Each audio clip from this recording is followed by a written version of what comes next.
Hello. So today, right now, we're going to cover a little bit about what does recovery look like? What does recovery look like? What does it look like for you? My name's David, and I've been doing this for 10 months or so every day, just a little message. But what does recovery look like for you? And is just not drinking or not using enough? Does that work for you? So I'm going to share with you a little bit what I think. Yes, not drinking, not using is essential. I mean, we can't have recovery without that. And many times in my early days of recovery, I was reminded by my sponsor or sometimes my brother, because he it was in recovery. He would say, um, are you sober? Yes. For me, sober was not drinking, not using. And he often would say, did you have a place to sleep last night? Yes. Yes, I did. Have you got clothes? Yeah. Did you eat? Yes. And so those were that was the basics. Yes. Okay. Rent was paid. Yeah. There's food in the kitchen. Yes. Yes. And that was recovery to me in the very early days. But what happened is that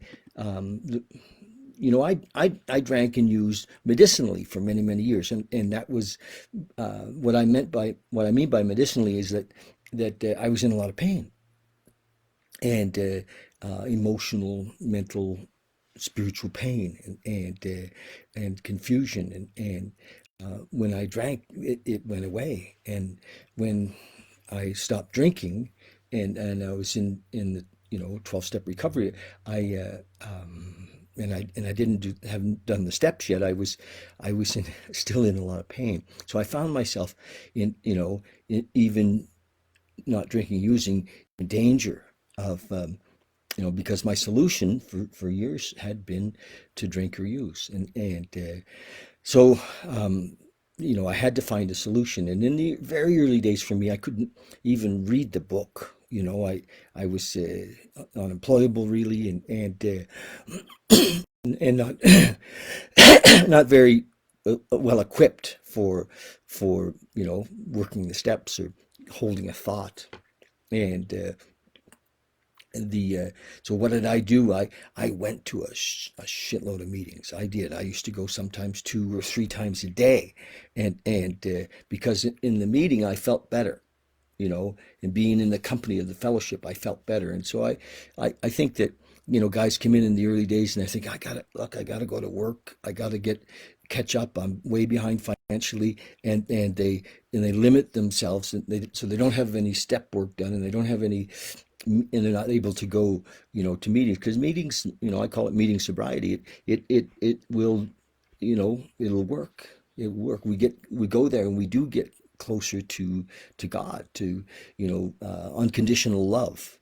Is what we feel in the meetings, so in the early days, I certainly absolutely recommend that. I don't think there's ever a time when we shouldn't be going to meetings. I mean, eventually we go to meetings.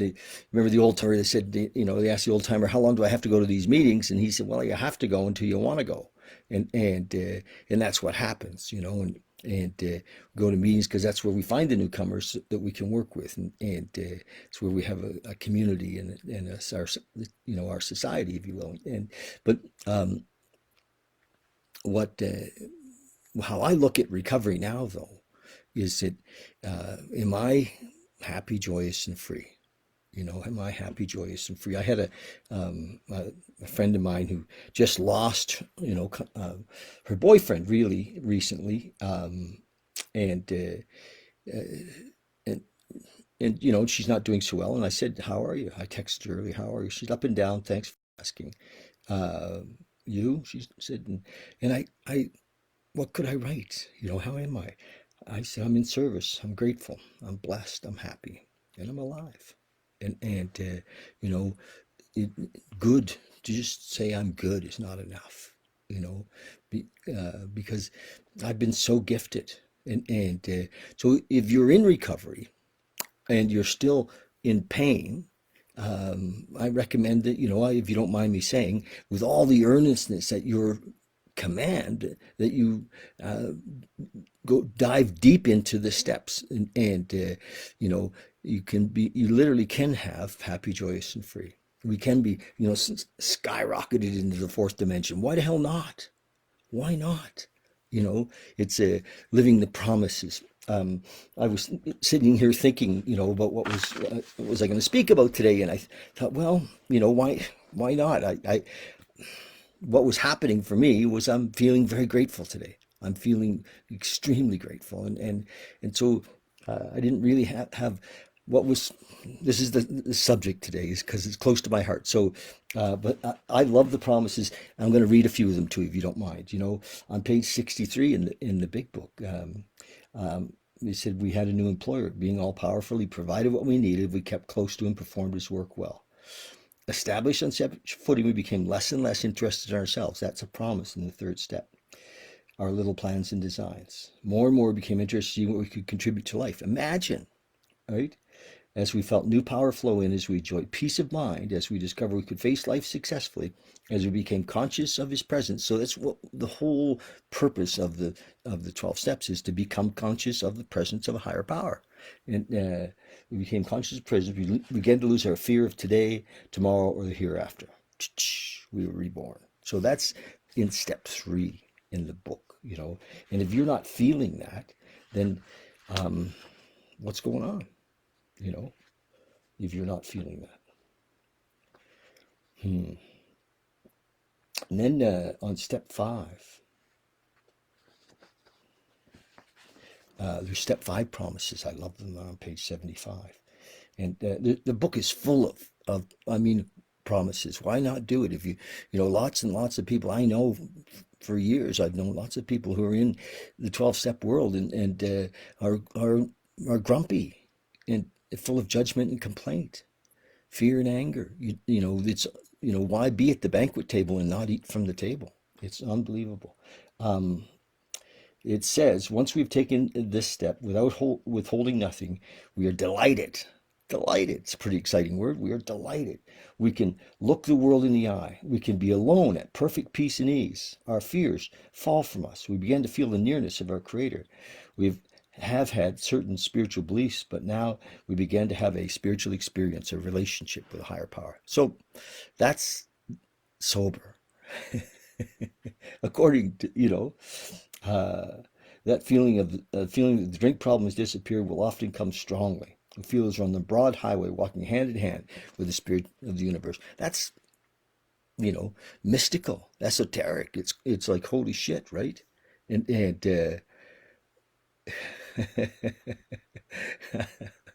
never late, never late. My buddy Jason says you're late. I had a busy morning. It's great. It's great. So that's, step 3, step 5 promises. And then there's the step 9 promises, which are read often, right?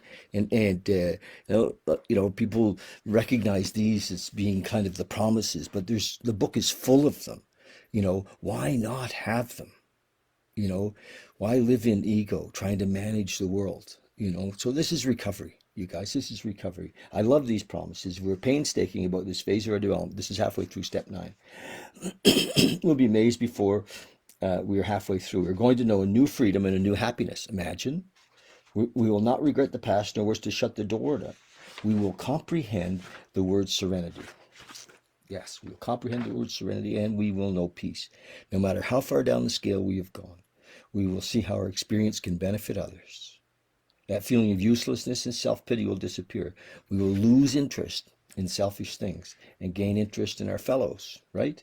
Self-seeking will slip away. Our whole attitude and outlook upon life will change. Fear of economic insecurity will leave us, and fear of people and of economic insecurity will leave us. We will intuitively know how to handle situations we used to baffle us. We will suddenly realize that God, higher power, universal intelligence, consciousness is doing for us what we could not do for ourselves. Isn't that beautiful? That's what's available in recovery. And yeah, that's what's available in recovery. Beautiful. And then there's more. There's more. We go into step 10. Much has been said about receiving strength, inspiration, and direction from Him who has all knowledge and power. We've carefully followed direction and began to sense the flow of His Spirit into us. To some extent, we've become God conscious, began to develop this vital sixth sense. Vital sixth sense. It's beautiful, right? It's easy to let go. It says, this is in step 10. Step 10 is amazing. And what happens with a lot of guys is they kind of do the right up to step 9, and it takes some discipline to do 10 and 11. It really does. All right. And then there are step 11 promises. Before we get into step 12, there's more in step 12. It says, okay, we're not running the show, it says on page 88, humbly saying to ourselves many times each day, thy will be done. We are then in much less danger of excitement, fear, anger, worry, self-pity, or foolish decisions. That's how I lived most of my life. We become much more efficient. We do not tire so easily, for we are not burning up energy foolishly as we did when we were trying to arrange life to suit us. It works, and it really does.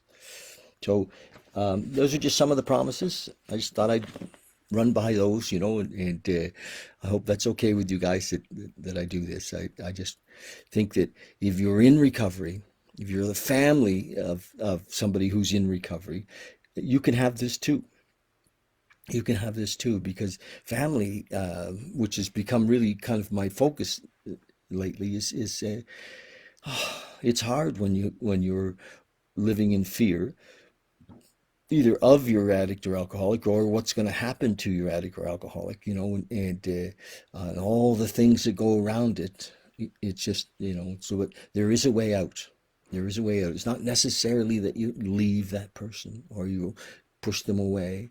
I mean, it's how do we learn to stand in the storm and be at peace? Life goes on around us. People die, businesses fail, things happen, shit happens, and how can we stand in the storm and feel, that peace? And it's available for all of us. All right, I've taken more time than it never ends. See? Here we go. I'm just going to read the thought for the day. I've been reading from this book. What day is it? It is the 2nd.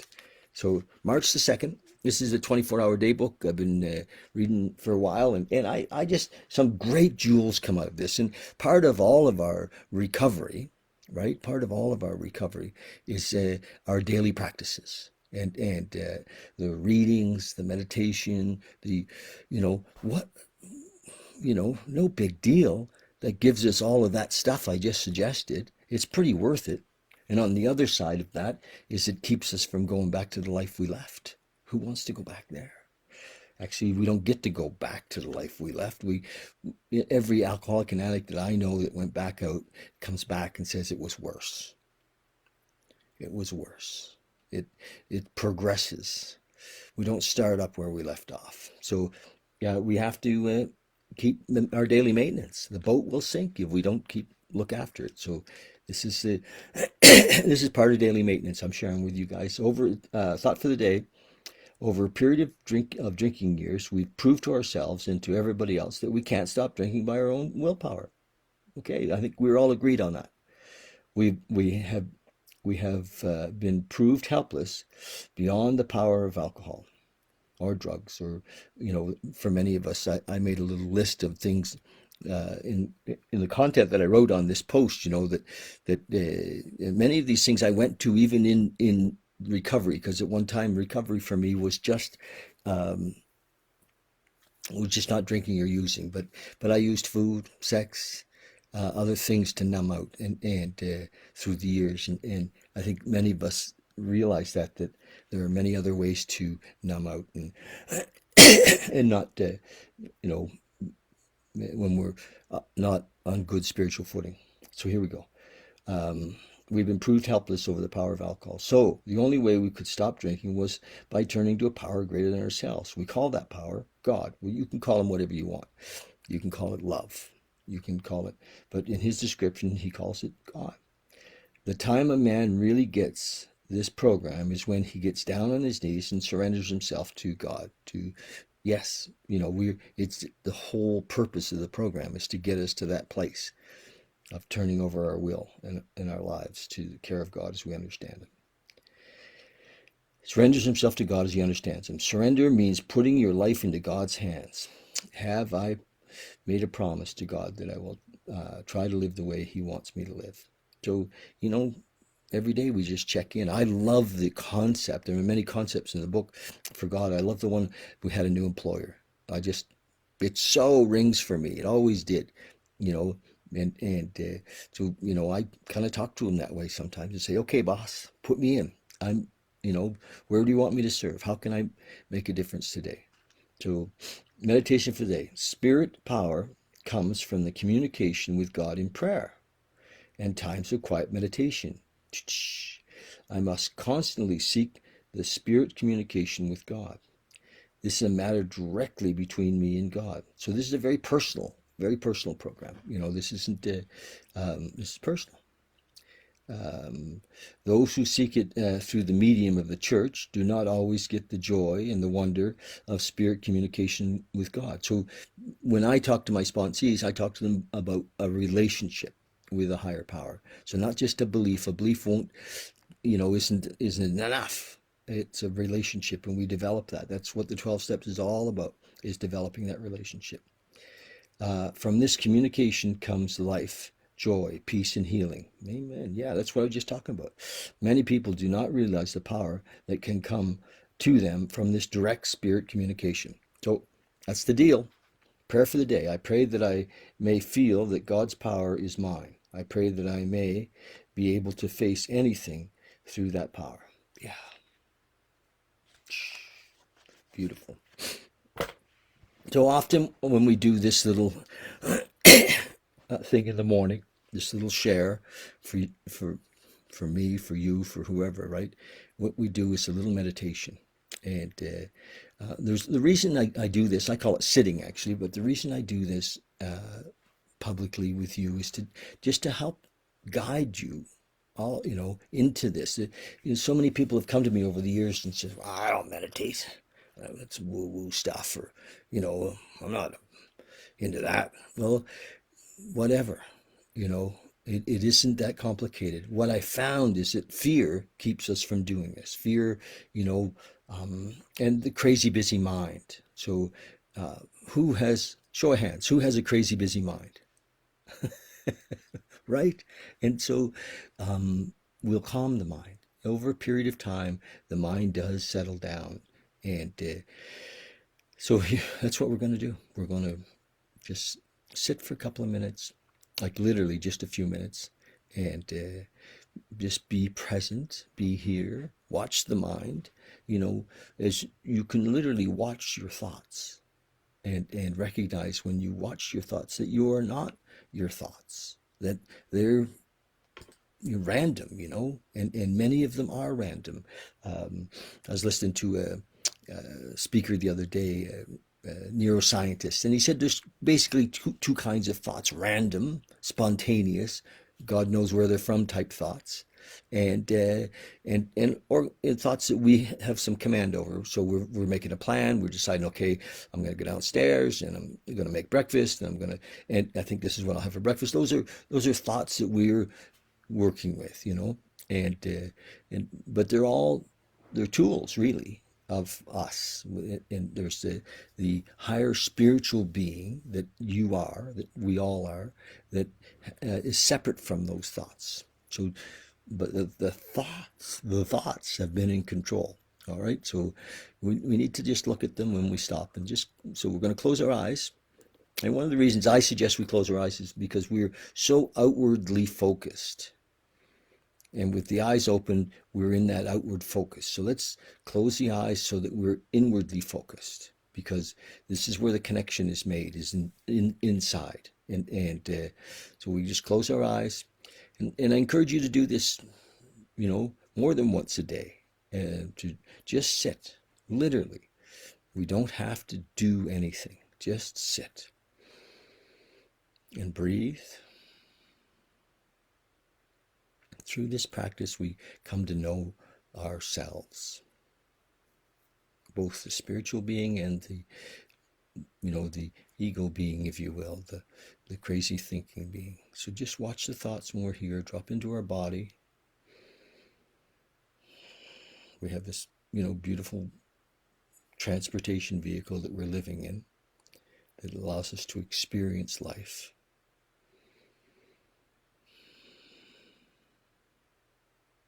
And watch the thoughts.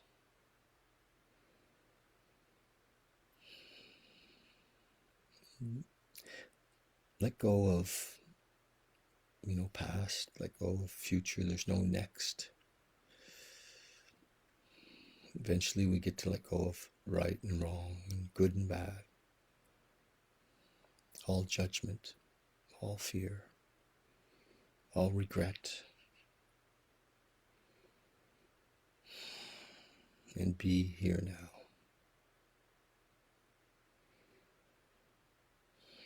Breath brings us into the moment.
Okay, just come back when you're ready. Thanks for joining me today. Thanks for dropping in. Yeah, just want to mention that Monday evenings we have a sharing group, and last night it was amazing. And you're welcome. It's on Zoom. I'll be posting more information about it. But Mondays, doesn't matter where you are in the world, you're welcome. And yeah, love you lots. You are loved. You are love, and you are loved. Okay. Cheers.